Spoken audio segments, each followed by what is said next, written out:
보통 리뷰가 많아지고 우리 가게가 노출이 많이 돼서 보는 사람들이 늘어나면 마케팅 효과가 나온다고 생각할 수가 있습니다. 틀린 말은 아니에요. 실제 대부분의 사람들이 시술 전후 사진과 관련 릴스 영상 그리고 리뷰의 양을 늘리고 이렇게 하다 보면 손님이 생긴다고 이야기할 테니까요. 그런데 돈을 많이 벌 수 있는 방식은 아닙니다. 리뷰, 캠페인, 시술 영상, 릴스로 꾸준히 올려보기, 사실 이렇게 하면 손님이 늘어나긴 하지만 이게 아마 여러분의 인생의 변화를 주고 삶의 영향을 줄 정도의 매출이 오를 수 있는 고객 수가 되지는 않을 거예요. 사실 미용인이 마케팅을 배운다? 마음 먹고 움직이기까지 오랜 생각과 시간이 필요할 거예요. 미용 기술 배우기도 어려웠고 미용 공부도 끝이 안 날 텐데 매장을 운영하면서 생각보다 사적인 부분, 고객 관리부터 매장 관리까지 신경 쓰고 할 일도 많아지고 심지어 내 개인적인 사생활도 보내야 하잖아요. 저도 이러한 상황과 환경 속에서 새로운 걸 배우기가 많이 어려웠기 때문에 잘 알고 있어요. 지금 이 영상 보시는 분들은 그래도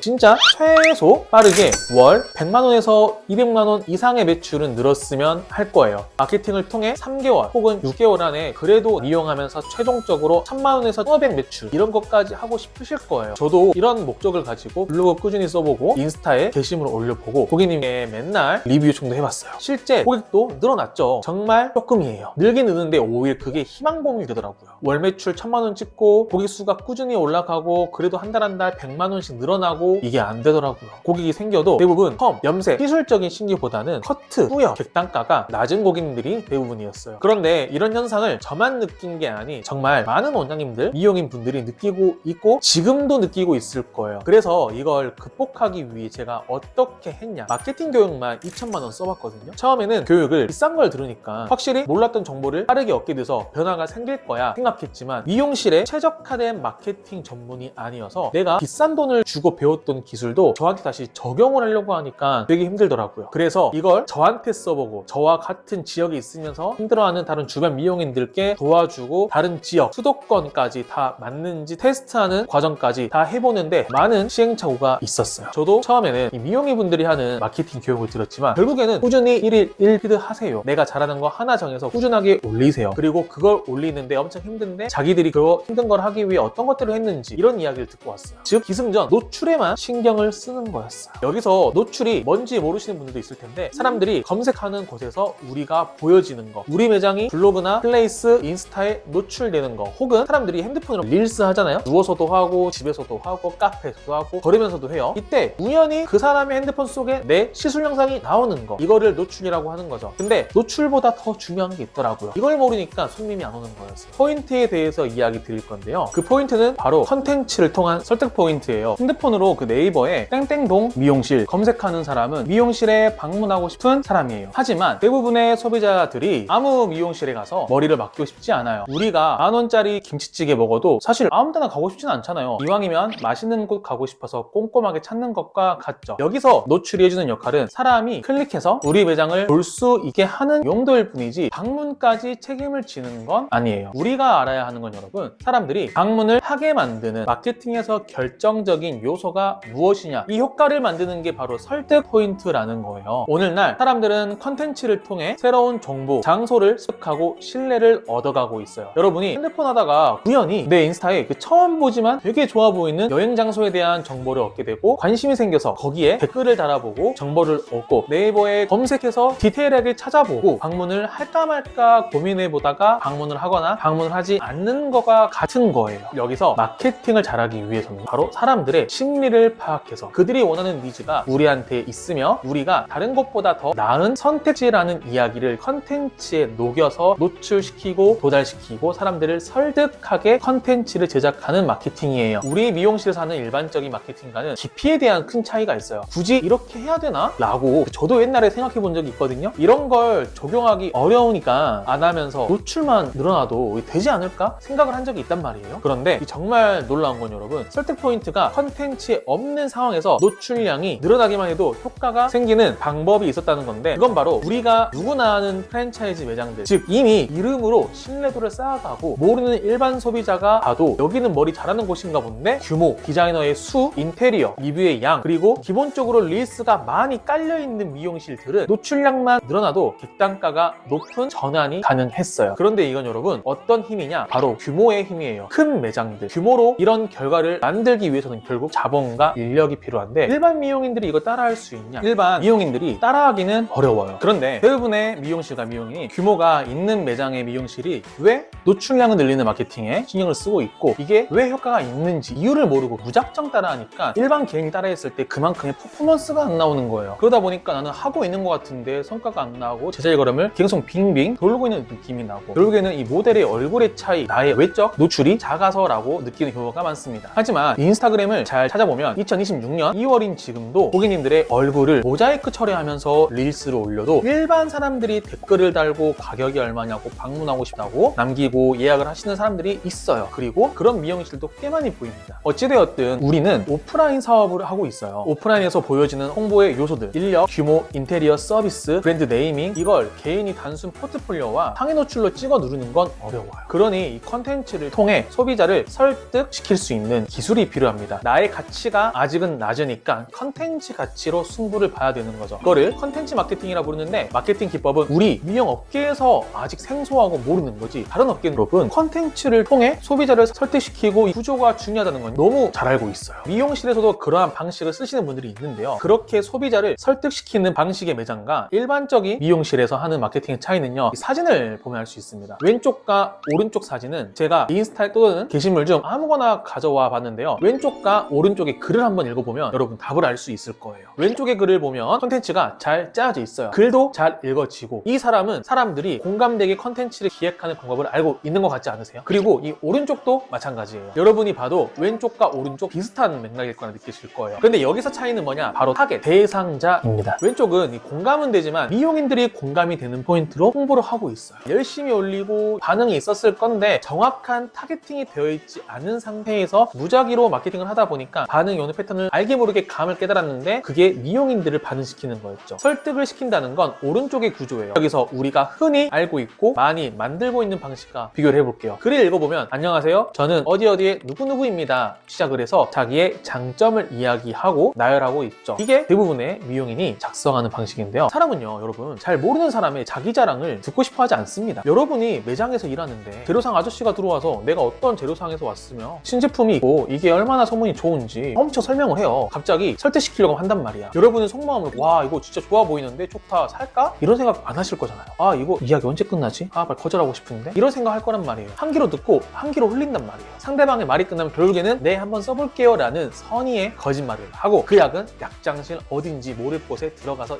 잊혀지겠죠. 우리가 원하는 소비자도 마찬가지예요. 설득을 시키는 컨텐츠는 결국 상대방을 잘 이해하고 공감하는 컨텐츠를 만드는 데서 시작이 됩니다. 그래서 우리는 단순 자기 자랑이 아니라 소비자를 탐구해야 돼요. 지금까지 알고 있던 마케팅의 방식과는 큰 차이가 있을 겁니다. 단순하게 내가 하는 시술에 대한 작업물을 꾸준히 노출시키면 끝일 거라 생각했을 거예요. 여러분 그건 너무 옛날 방식이에요. 하지만 효과가 없다는 건 아니에요. 손님은 오지만 거기에 들어가는 내 노력 대비 효율이 없다는 겁니다. 그 방식으로 열심히 해도 여러분이 원하는 매출을 만들기까지는 시간이 진짜 오래 걸릴 거예요. 그리고 성공할 거란 보장도 없을 겁니다. 왜냐하면 마케팅은 기본적으로 상대방을 이해하고 설득하는 원리 구조인데 저도 이걸 모르고 시그니처 내가 잘하는 거 정하고 혼자 막 100개 넘는 게시물을 올려도요 큰 성공을 못했어요. 너가 못했던 거 아니야? 라고 생각할 수도 있거든요. 저 같은 경험을 가진 미용인이 성공한 사람보다 월등히 많아요. 그럼 이건 왜 그런 걸까요? 이 방식으로 성공한 사람은 재능이 좀 있고 상위 1%나 운이 좋아야 성공할 수 있다는 거예요. 마케팅은 말로 설명할 수가 있는 분야이며 누구나 효과를 볼 수 있어요. 하지만 그 정확함을 모르니까 어렵고 안 되고 있는 거예요. 그러니 여러분이 잘못된 방식에서 벗어나고 제대로 마케팅을 해나갈 수 있도록 다양한 인사이트를 챙겨 드릴 테니 구독 누르시고요. 아래에 고정 댓글을 통해 다른 영상을 보고 공부해 보시기 바랍니다.